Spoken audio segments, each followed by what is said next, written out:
Courtney and John and Sarah and everyone else? Perfect. Great. Perfect. Good. Good afternoon, everyone, and you're very welcome to this second in the Breaking Boundary series. Today, we're delighted to have Dr. John Bosco Conama, who is the Director of the Trinity College Dublin Centre for Deaf Studies and is a well-known disability activist and academic. Today he's going to reflect on his own doctoral experiences. This series of talks is in collaboration with a number of people, including the TCD Forum for Disabled Staff and Postgraduate Students, the GSU Disability Rights Officer, the Ability Co-op and Trinity Disability Service, and the series is kindly supported by the Trinity College Dublin Postgrad Community and Wellbeing Fund. Just some housekeeping issues in relation to today. Today's session has ISL interpreters available and also live transcription. We would ask people to keep their microphones muted and their cameras off unless they are speaking, and to put any questions or comments you have in the chat box, and Sarah will put these to John at the end of the session. I hope you all really enjoy this session, and our next one will take place on the 26th of April, and we'll have Dr. Fiona Smith speaking at it. This is a series of 4 seminars, and I'm delighted that John has kindly agreed to come along and speak to us today. So I hope you all really enjoy it, and thank you very much.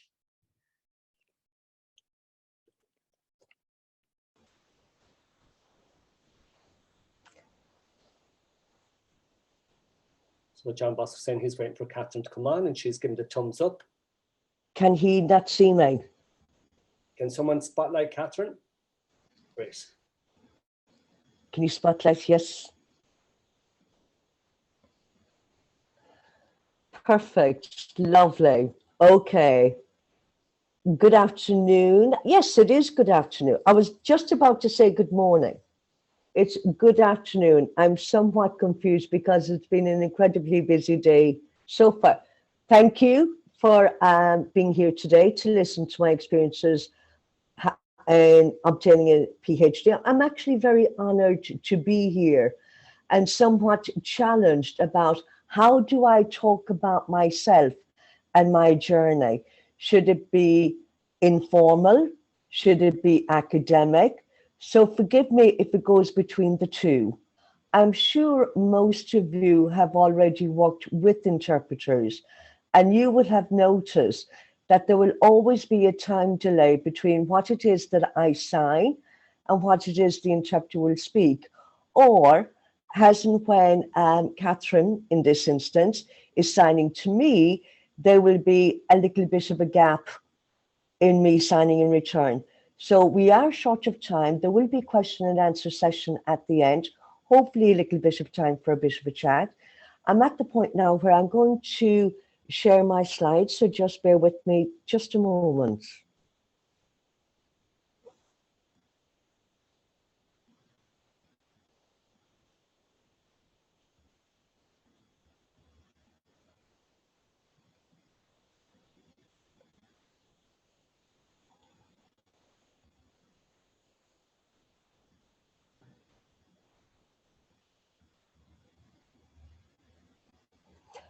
For some reason, my computer is blocking me. So please bear with me, I'm sorry.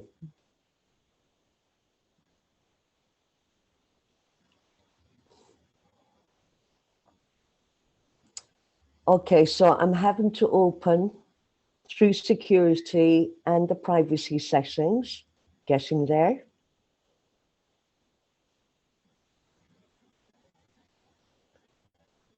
I'm still doing, Okay, so for some reason, rather than wasting time, I'm not able to share my PowerPoint. So what I'm going to do is read to the slide, and I'm hoping that Catherine will be okay with that.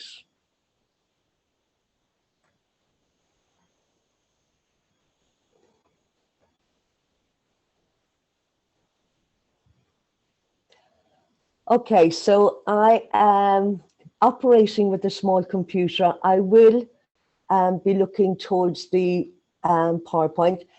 As I said, I had to consider my PhD. So I'm going to begin with saying I obtained my PhD in 2010. It should have been 2009, but it was delayed until 2010. My experience was quite incredible. It was one of the biggest achievements that I've obtained in my life, and I will explain why it is important, not just for me, but for a whole range of other reasons. So what I want to do is to speak to 5 different areas of my experience. One is the significance of obtaining a PhD. Why is it that it was unique? Secondly, my own personal experiences. Thirdly, what it is that I learned about who and what I am. Fourthly, was to look at the skills that I have developed, not just your ordinary everyday skills, but the hidden skills that I did not realize I had. And lastly, to talk about the advantages and disadvantages of it all. To begin, I want to talk about the significance of my achievements. As I was growing up, I was born into a hearing family with no history of deafness at all. I was the only deaf, and I was the youngest out of 11 children. My family were not university educated. I come from a small farming family. I did not experience university until I actually entered into a university session, but as I was growing up, I did get my PhD in my second language, which is English. English is not my first or preferred language, and I still, to this day, struggled with English. So that's why I often should say I should pat myself on the back for obtaining a PhD in my second language. Can you imagine you yourself doing your PhD, let's say in Russian? I'm saying Russian because of what's on in the news, so forgive me for that, be it Spanish, French, German. This is what I did by operating through English. I did not have access to sound, so everything that I did was either read or written. That was my experience growing up. And at school or university, I've never had a teacher or a lecturer that signed to me. I was the one that always had to adapt to the environment and the lectures around me. I did not realize it was hard work, but looking back, that realization of this was extremely hard work, but I was dogged and I was determined and I was passionate enough to withstand and endure that whole process. And considering that and looking back at that, I think that is pretty significant. When I did obtain my degree and my PhD, I did have a political identity within the deaf community. Some would say that you are the first deaf person, and others would say, no, there was another person somewhere out there. This became a debate of which I did not want to be involved, but I was interested to see how identity politics come into play. One is that it was sign language deaf, others saying deaf, somewhere else was a deaf person who was actually hard of hearing, and then or somebody that was recently deafened, but did not realize that in obtaining my PhD, enacted gender politics and identity politics rather. But the second person who got their PhD No one questioned the second person. So it looks like it confirms that I was the first, if you understand what I mean by that. I think it's funny, but also interesting. But I would never say that I am deaf. I leave it to the community to make that decision. And it's something that I prefer to avoid. And for some reason, it didn't feel right to be involved in that particular discussion. But what I do regret is not taking notes of the debate as it happened at the time. And through the passage of time, I mean, either it was Facebook or it was through email. I can't even remember how that discussion had taken place.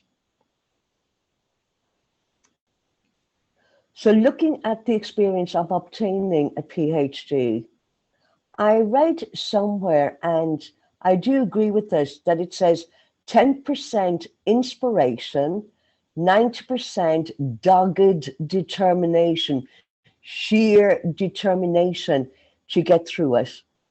I won't say that it was an easy journey. It was not. But what I do feel fortunate about is that I had an excellent supervisor. I did get my degree at UCD on equality studies at UCD. My supervisor there, Professor Kathleen Lynch, a well-known person, and I was very fortunate to have had her. She was tough with me, equally as fair, challenged my thinking, my assumptions through constant dialogue. And I felt very fortunate to have that. And I do agree with people out there that if you want a PhD, you do need to have a good relationship and a good, healthy debate with your supervisor to be challenged and to challenge. You don't have to agree with everything, but at least enter into that debate. And to this day, we are still friends. We are still able to challenge each other, which is great. Some would also ask, but why did you do a PhD? But the funny thing is that when I left school, I had no idea what was meant by having a PhD because it didn't exist within the family setting. Within the school setting, they had low expectations of us once we had left school. And also, you know, my colleagues would have ended up as tailors, carpenters. And when I left school, I don't remember actively thinking I want to go to university. I think it was by chance, by the journey that I took. And by this, I mean that I entered into civil service. And through discussion, found out that there was funding for staff that wished to do continuous studies. Staff had to pay uphand first, and once they had passed, you would be refunded that cost. So in a sense, I funded myself through this journey, but it was the fact that there was a system in place that I felt quite fortunate about. So if I never entered into civil service, I won't know where I'd stand today. Also, through university, I did do my master's studies. That helped a lot to give me the experience and the background to go through the continuous studies. Also, I was a community activist, lobbying on a whole range of issues. So that combined together enabled me to go through the university process, because I now entered into university with a dual role that I would call activist-scholar. Yeah. You can see, yes. It's just slightly frozen there for just a moment, but we're okay.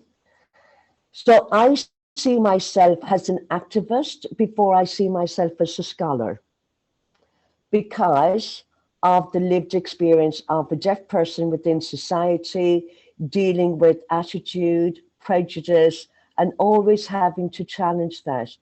Even now, I am there as a scholar, and I know that Patricia said I am, but it was, you know, you call me an enlightened academic, and I'm just thinking I don't quite see myself as that. But I was also told that you have taken on a dual role as an activist and scholar, but I have sacrificed my research profile because of that dual role. It is something that I had not considered before. And I'm thinking about it, I would say yes, because I do focus my attention on the community, providing a lot of thinking, emotional support, but it's something that I do enjoy. To be fair, I have to say I enjoy that dual role. I am now trying to develop my research profile. I want to call myself a late comer into research. But if it's a case that you want to make the decision to do a PhD, and it's something that's very little spoken about, is being provided with emotional support. And I appreciated my support, my supervisor saying that, because I did wonder what she had meant by that. He said, and she said, you know, do you have a partner? Are you married? Your friends, your family? Are they there to support you? Now, of course, at the time, I didn't think anything of it. But looking back, I was very blessed in having my wife, Audrey, who provided me with that emotional support and confidence. And I pity her because the amount of times that she had to listen to me, and that it was a challenge, and, you know, fair dues to her. So that's what she meant by emotional support. So as a supervisor to current PhD students, I will say the same. You need emotional support, and more so within the academic arena. So anybody within the disability academic arena, consider emotional support. It is something that does need to be discussed more, and that is the area of emotional support. I'm hoping that the pace of my presentation is okay. Now, as I grew up as a deaf person, of course, around me, there was low perceptions made, pity made of me, low value. So it made it difficult to consider who and what I am. And because of that, the imposter syndrome came to play. And when I read up on it, because at the time I remember thinking, I don't know, should I do this? And I remember the morning after my graduation, I woke up in the morning and I felt guilty. I felt fault for having obtained this qualification. Did I actually get that qualification? Was I dreaming it? It is hard to believe. What am I going to do next? What do I need to think about? And in thinking about it, I thought about, but why would I say that? So it's that ability to analyze oneself, and for me, in conjunction with my wife, Audrey. And it's something that has been there throughout my entire journey. And I will have to say, I thoroughly enjoyed studying through the BA, the MA, the fantastic lecturers, the engagement with my class colleagues. It was a very enjoyable journey. But back then, I felt I had an internal desire, wanting to prove to others that this is what I was capable of doing. I can do this, and I want to see how far I can go. Possibly not the right motivation to have, but I wanted to show that I can do it. And I imagine other people with disability wanting to prove themselves not to be underestimated. And I think it's something that it gave me the motivation, the interest, and the determination to get through the whole journey. And also within deaf studies, within the academic circles, it is not well discussed about these kind of processes of how do you build yourself up, how do you gain the interest. And for me, all of those different elements just made sure that I kept that motivation. I think now we're just going to swap interpreters just a moment. Okay, we'll do an going to do an interpreter interpreter swap swap. and a spotlight.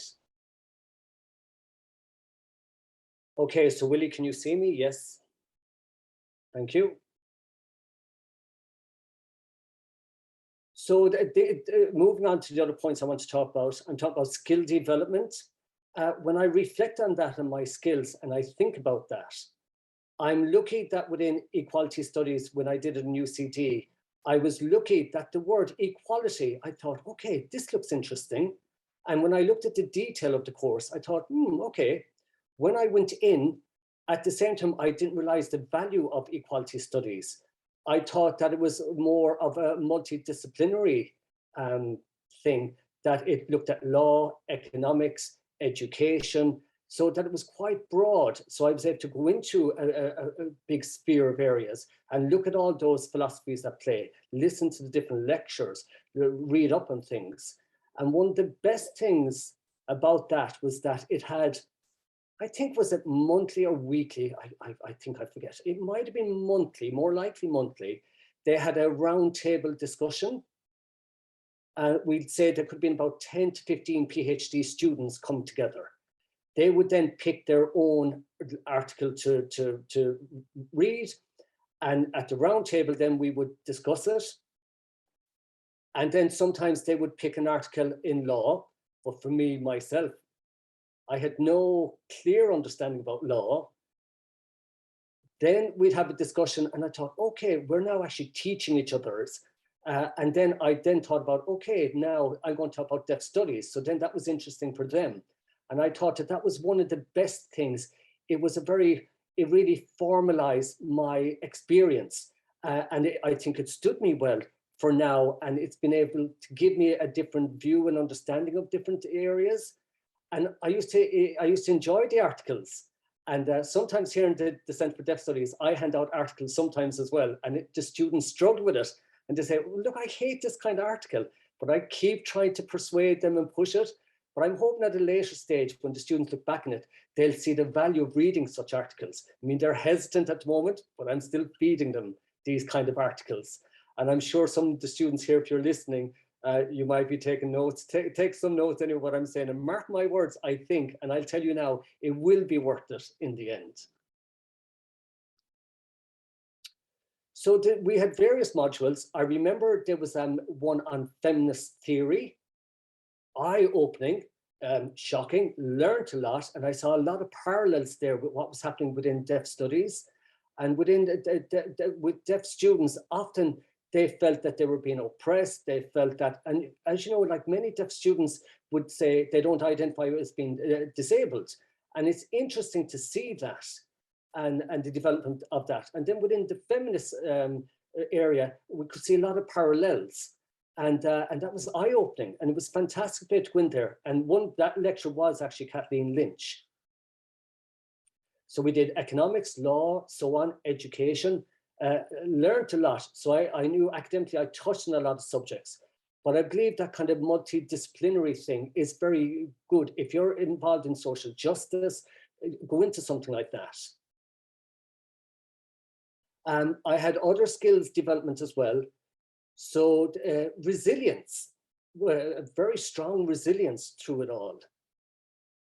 Because like at the roundtables, discussions, reading articles, discussions, I realized that I was able to, sometimes I could feel that sense of there's ableism at play, that they go, oh, sure, you're deaf. Oh, sorry about that, kind of feeling sorry for you.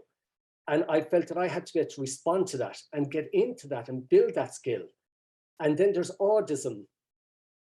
So an autism, it means that people are able to hear and listen, and that in society they're at a higher level.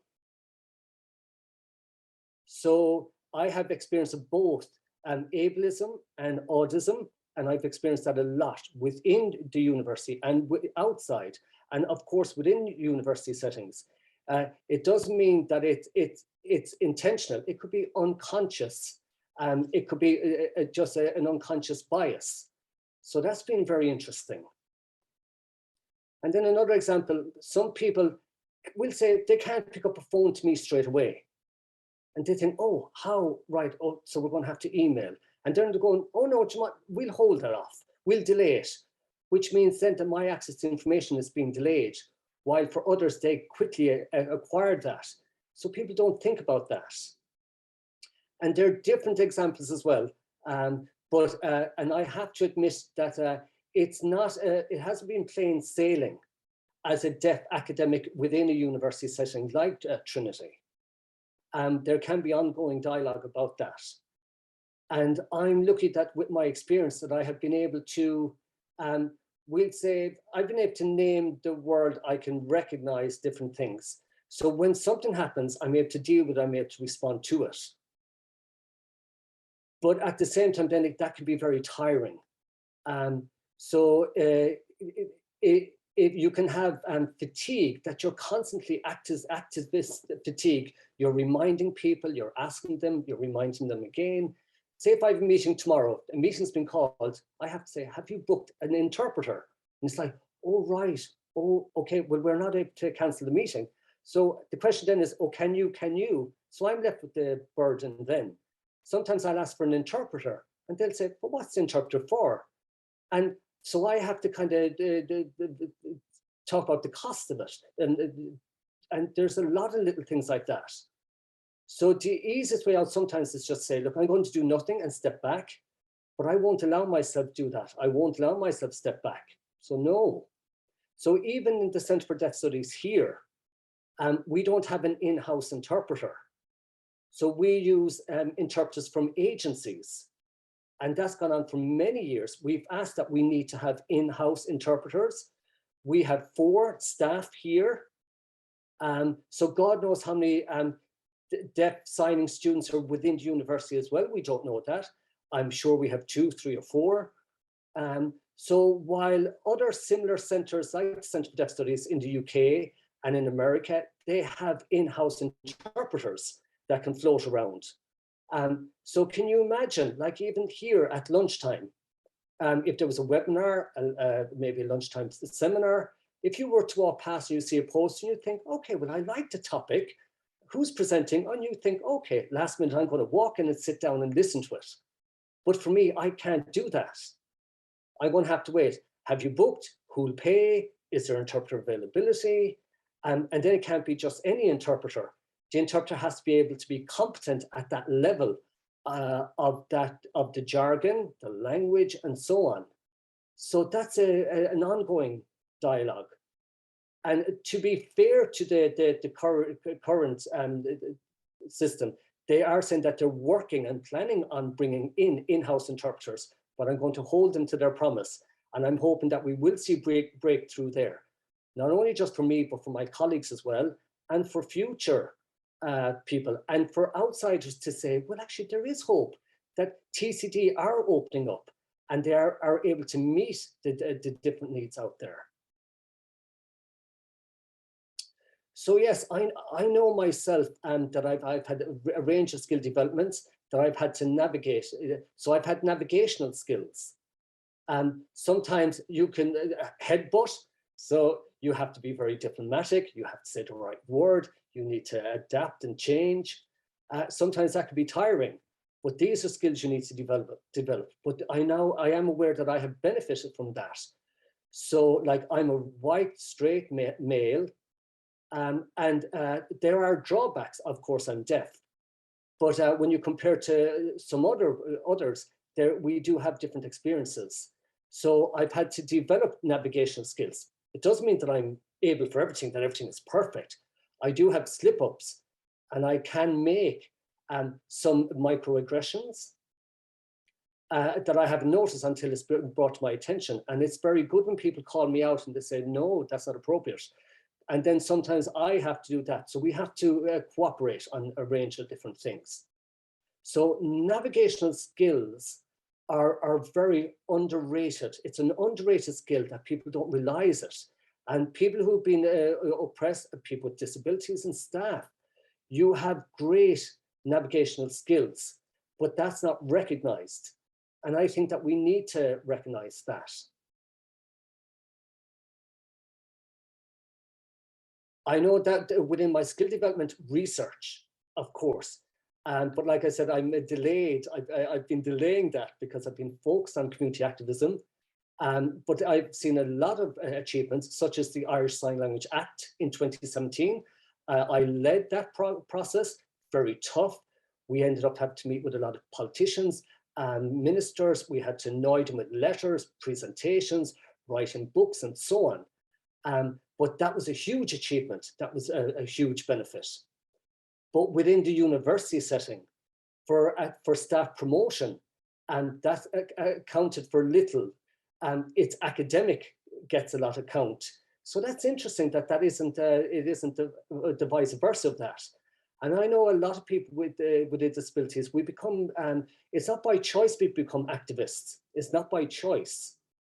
We actually have to become it. We have to, and I had to become an activist. I had to get involved in this debate. But otherwise, what is the other option? To stay in silence and suffer? And I thought, no way, I'm not able to choose this sort of life. I'm going to have to. So it is a sacrifice. I'm looking at the time. It's okay. Yeah, I'm looking at the time. And Willie, the interpret's okay? Yes.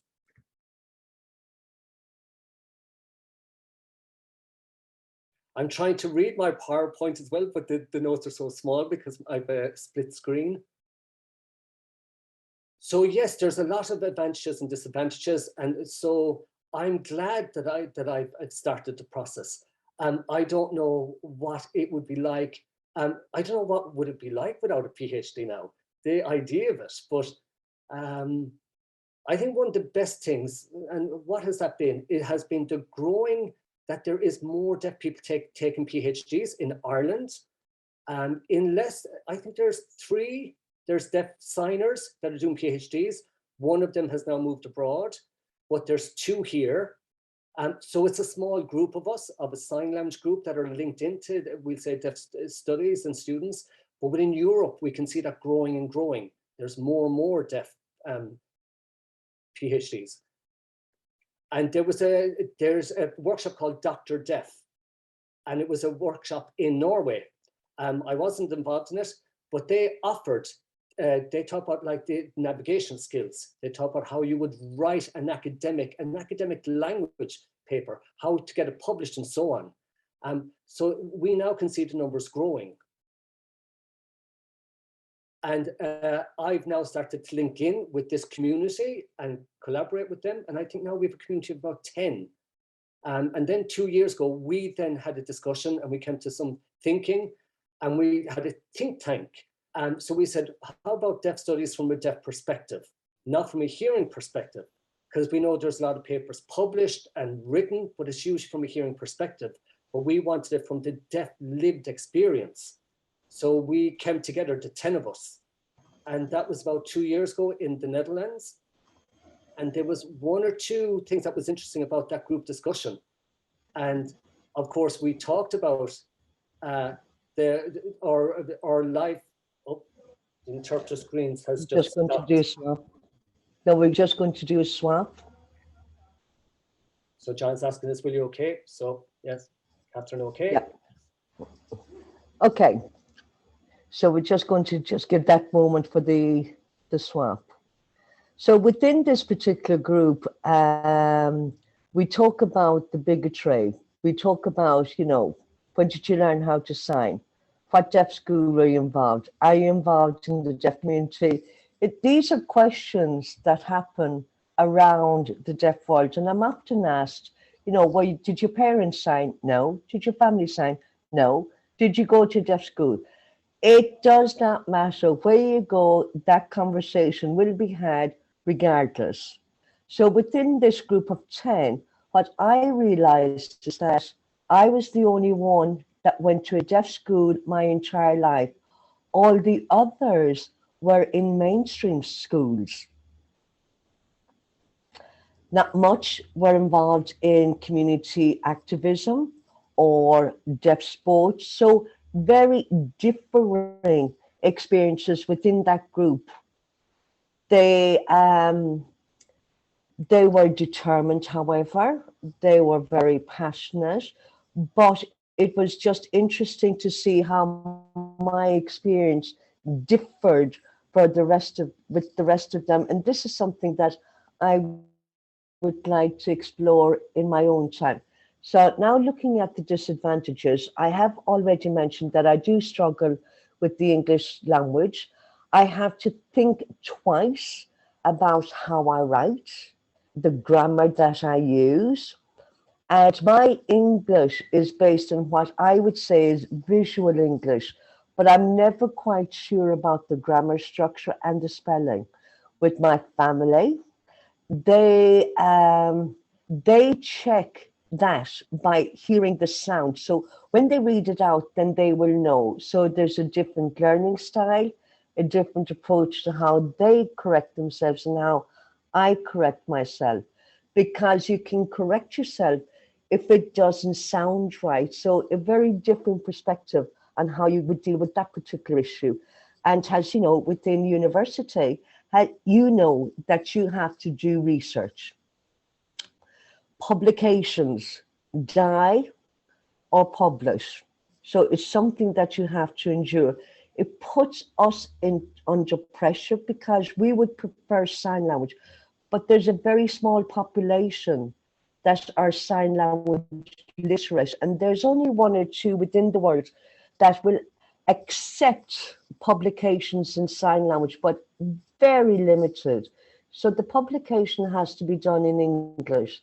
So in order to increase my research profile, I have to do written work, but it takes me that much longer to have it done in writing. And you know that when I will send my articles to journals, they will always say, you need to improve on this, need to improve on that. And it just caused a very long process. I'm still determined in trying, but I do require support for that element of the research work that I do. That aside, here in the Centre for Deaf Studies, we have now been in existence for more than 20 years, which is incredible, with limited resources, limited in staff. And I think we have punched above our weight with the small team that we have. We have international contacts, research, projects, the provision of interpreters, which is a badly needed resource within Ireland, ISL teaching, and so on. So I think that we have done extremely well under difficult circumstances in what we have. Also, within the Centre for Deaf Studies, we have a staff of 6. 4 are deaf, 2 are hearing. All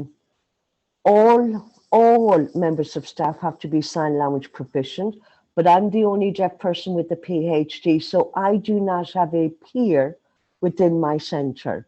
So I have to go abroad for my peer discussion. I'm fortunate in such that there's constant communication that can be done privately, flying over to other conferences, Twitter, Facebook, and so on. So there is a good network in place, push applications together, do thinking on projects together, and so on.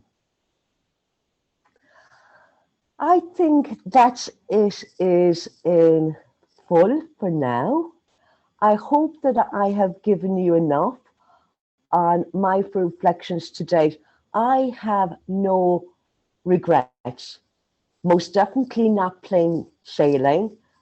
It has been a roller coaster for sure, with many different experiences. And as I said, when I thought about, when I was asked to do this presentation, there were so many things to be considered. But I hope that I have given you enough that was short, sweet, succinct, enough for you to get an impression of my journey to date. I do think now we have time for question and answer. So I'm going to hand it over to all of you. Patricia? Yes. Patricia? Yes. Sorry, I'm here. Can you hear me? Yes. Great. I'm actually going to hand it over to Sarah because she's going to see if there was anything put in the chat box for us today. Sarah, are you there? I am here. Can you hear me? Excellent. Yep. Perfect. So we actually don't have any questions yet, and we'll wait and see if any come in. But I actually wanted to share something that I really learned just in working with you, John, and setting this up. For me, it was really eye-opening when talking back and forth. John, you really emphasized that you needed specific interpreters for this because of the tone and how they convey your words. And as a hearing person, this was just something that I had never considered. My tone is simply something that I project when I speak. This really made me think a lot, and I really appreciate you sharing this because it's something that it's an internalized ableism, something that I had not even considered how that comes across, and that this was so important to you. So I don't know if that's a point that you want to share anything else on, but I just really appreciate learning about that myself.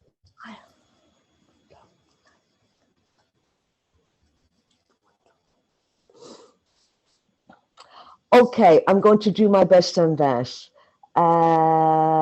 Let me think.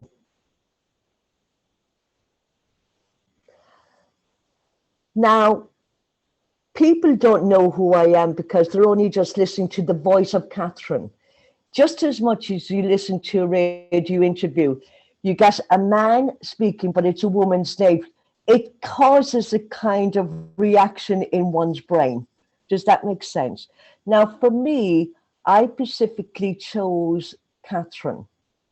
And the reason for that is because I have been told that she does a good translation. I have got no way of judging that. I rely on other people saying that I apologize to Catherine because she's in the position of having to interpret this conversation. However, within all translations, 80% will be accurate with best practice. For example, there are word choices to be made. The interpreter needs time to determine what words will be used. For example, let me see if I can remember. In the country, you would say, I'm trying to describe to one person down this little, you can say out in the country, it's a little lane, yes? But the interpreter will use the word bohoreen, yes? Which is the little lane. And it can be somewhat confusing. So is the person from the north? Are they from the south? Just as much as you use the word scone, the interpreter from the north will say it one way. The interpreter from the south will say it another way. These are very simplistic examples, but in an academic setting, you have to think about different types of wording. And also within the Centre for Deaf Studies and the Interpreter Training Programme, there was a very heavy academic presentation being made. I can't remember the words that were being used, but they were quite long in length. Looking at the presentation, saw the words, and then when there came a break, I saw one interpreter walk off to the presenter and saying, what does that word mean? I'm looking to the side and I'm saying to the second interpreter, what is that first interpreter saying? He goes, we don't know what that word meant. And I said, but why did you not ask me first? Ask me. Why go to the lecturer? And also, there's those little giveaway signs that interpreters can do as well. Another story, I wasn't there, but this is a story that I was told. An interpreter working at a conference had used or had said the name of the author's name wrong. The interpreter decided to correct it through sign language to the deaf person. Of course, the deaf person would have been oblivious to that. But at the end, question and answer, somebody had raised their hand. Did you not correct? You should not have given the correct version. You should have given the mistake as it was heard. So those are very interesting dynamics. I'm hoping that I've given you enough of a consideration. There is so much to be written. In fact, I could write a book on it. So there's the philosophical debate to be had in that, the ethical debate to be had in that, all of that comes into play. That's perfect, John. That really helps give me some context. Just a tiny quick backstory from my background. I'm an occupational therapist, and one of my early OT experiences was working in a psychiatric facility. And I worked in one in New Jersey in the US that specifically had a unit for patients who were deaf who had psychiatric illnesses. So I worked closely with our interpreter there.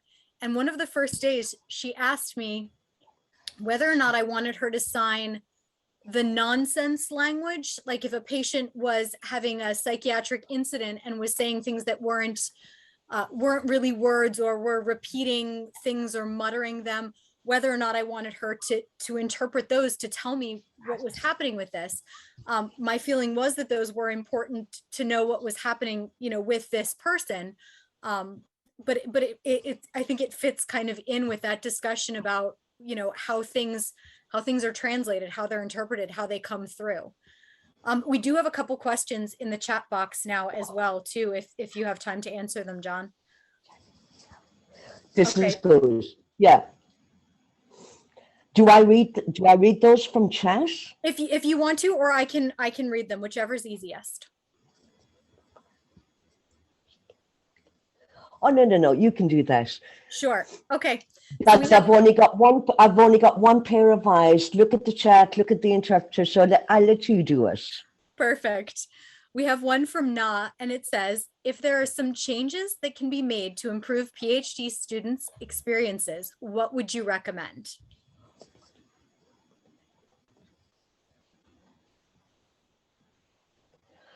Are you saying for a deaf person like me?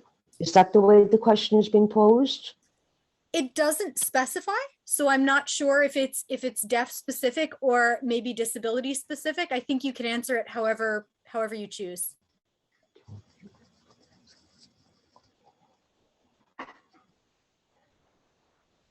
What I do think is important is to have a mentor, an experienced person who already has a PhD, be they disabled or deaf. Now, what I had was not so much formal, but it was somebody to have a conversation with.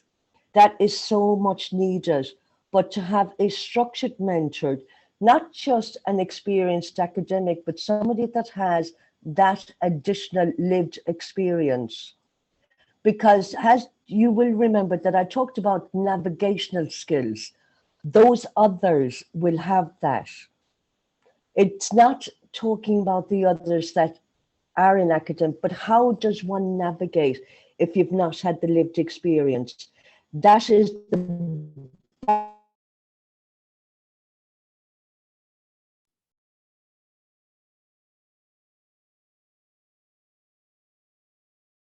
John saying that Catherine seems to have disappeared. So if you can spotlight me, Willie, instead. And I'll just change my gallery view. Okay, I'm ready. So John saying, thank you. So hopefully you caught the end of what I said. I think we might have frozen out for just the last, maybe last tiny bit. It's frozen. Yeah.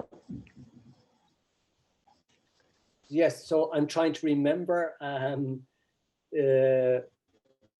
Okay, so for a deaf or a disabled student is to have like someone with a lived experience, who it isn't just any academic, but to someone with a lived experience. So that as they're kind of coaching them, they can go through the navigational skills as well. And you need that kind of person. For myself, I often give some navigational skills to those students. And like I said before, I think it's a very underrated skill, and it's very important to encourage that. Wonderful. Patricia is saying that she appreciates, as a registered blind person, actually not having the slides. Just listening to you was perfect. We have one more quick question. So Mags is asking if there's a difference between interpret and translate. Okay. So quickly, well, I need to think about that.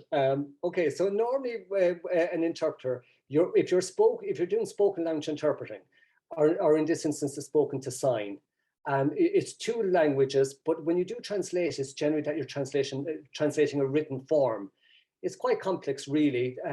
Sometimes you can have a direct translation, or it could be a literal translation, and sometimes you can then translate within the same language. So, for example, if there's a register variation, so it's academic variation, but it's been translated down to a child register, it's the same meaning, but that is a translation as well. You can do it from one language to another language. So for Willie, what he's doing, he's interpreting. It's live, he's processing, he's watching, using his receptive skills, where a translator has time sometimes to think, okay, what does this word exactly mean? But when you're doing it live, they have no time to stop me even, to interrupt or anything. So I hope that it kind of makes some clarity there. I know other linguists will have a different view on this, but anyway. No, that's excellent. We have a couple quick ones. I'll see if I can just pop them in there.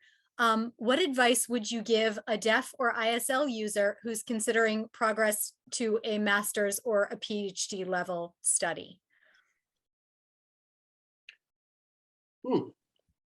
I would say go for it. Make sure that you have enough motivation, that you have enough support, that you have enough awareness and knowledge. Stand strong, keep going, and I would encourage you to do it. Yes, you have to remember that when you go into university, you're learning the language. Well, it's in your second language. And universities are very strict on English and your grammar and your structure. So you have to prepare for that. You'll have to give a lot of time to that when you're doing your academic writing and so on. So you're going to have to be able to control your own emotions as well. You can have activism fatigue. People are going to come, they'll be approaching you a lot. So think about that. Preserve your own energy as well and use it for the areas that are worthwhile using it in. That's valuable. Wonderful. And this last one's a comment, so I'll just read this as the last one then. Ellen says, thank you so much, John. That was very interesting. Now that I'm a month from submission, I can agree that a mentor would be great. A supervisor is one thing, but as a very mature student, help with navigating those things that youngsters seem to know intuitively would have been a great help. So I, as a PhD student, will also agree with that. I think mentorship is definitely important and something you emphasized a lot. Now I know you're teaching. And, I agree, yes. Awesome. Now I know you're teaching and everyone needs to run off, but we very much appreciate your time and your scholarship and your willingness to share this journey with us. I think I learned a lot and this was an incredibly valuable presentation, John. So thank you so much. I'm very honored to have been asked to come here, and I hope that, and if any people want, if you want to contact me, you'll find my email address. I'm one stone throw away. So Google, you'll find my name. So Google my name. It's not quite common, and you will find me. Yeah. And so if anyone wants to email me, I hope you enjoyed it. I want to thank you for the invite. I was really honored, and I hope that I kind of gave justice myself. There's so much I could say, but obviously I have to hold back too. Yeah. Thank you again. Very much appreciated.